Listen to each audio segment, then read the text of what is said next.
Say your name and just tell me a little bit about what you do. Victor Heredia. We do wholesale, flip, also on the skip tracing company. So thank you for joining us, Victor. I really appreciate it. Sure thing. I'm curious, man. So for someone just getting started in real estate, would you recommend wholesaling, flipping houses, or buying and hold? I think wholesaling is a way to start because it's easier. The barrier of entry is lower, and there's not as much risk. If you do a flip, you could lose your ass on it, right? So, and buy and hold also, it's harder cash flow with interest rates at 6%. And when you say lower entry point, what do you mean?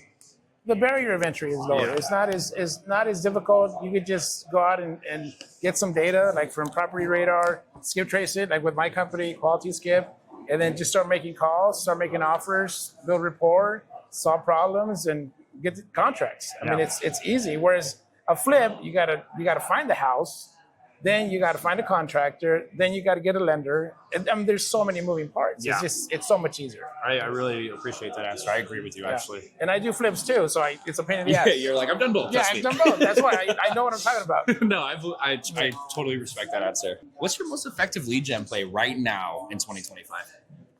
Well, most effective lead gen, I'd say cold calling, and texting is actually is decent as well because a lot of people aren't doing it. But your conversion is lower, so it could be like 25 leads to a deal, versus PPC can be like 1 out of 12. Okay. So it just depends on what you like. But yeah, cold calling is probably the most efficient, the most effective. I think it might be PPC or PPL is okay, but PPC is still better. For sure. I appreciate that answer. For sure. And then what trends are investors sleeping on right now in 25? Was one thing that we're looking into is rent to own. Yep.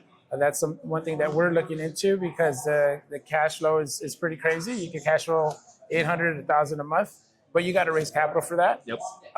But that's more for the advanced investor. I think more for the newbie. I think there's going to be more distress. I think we are going to come into recession, but also too because of that, I do think interest rates will come down.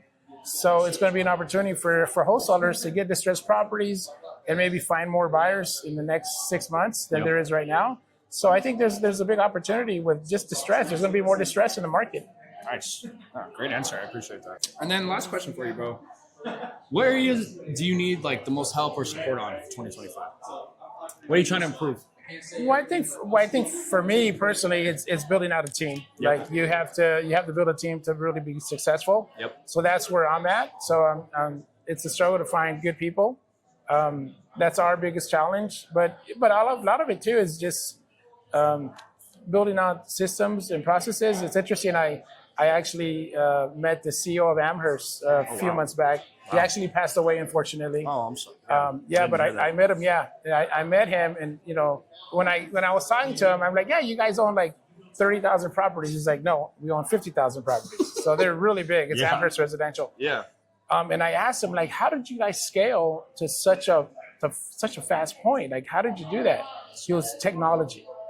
He goes, you have to use technology. You can scale faster with technology than you can with people. 100%. So I think that's a critical thing that the guys that are doing really well do. They use technology. I think that's the key.